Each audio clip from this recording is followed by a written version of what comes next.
Welcome to the Learning Pines YouTube. We hope this video helps. You start by powering the mirror and making your phone discoverable. This is essential because pairing must occur before streaming. Once the mirror shows a pairing LED or prompt, open your phone's Bluetooth list and tap the mirror name. If a PIN appears, enter 0000 or 1234. This secures the link. Make sure to cancel other active Bluetooth connections so the mirror becomes the active device. This prevents interference and speeds up the handshake. Once paired, configure audio profiles so sound routes correctly. Pick a 2DP for music and HFP if you want hands-free calling. Then set both the mirror volume and your phone's media volume to a mid-level to avoid sudden loud playback. This balances input levels.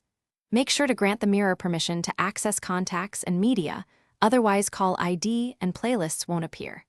If the mirror supports display mirroring, enable screen casting in your phone settings to mirror apps and navigation. To finish, test both music playback and a quick call so you verify speaker and microphone performance. This confirms modes and permissions work. If you hear stutter or dropouts, once done, forget the mirror on your phone, reboot both devices, and repair. This clears stale profiles. Make sure to keep firmware updated. If problems persist, reset the mirror to factory defaults, but be aware that you'll lose saved pairings and settings, so only use reset as a last resort.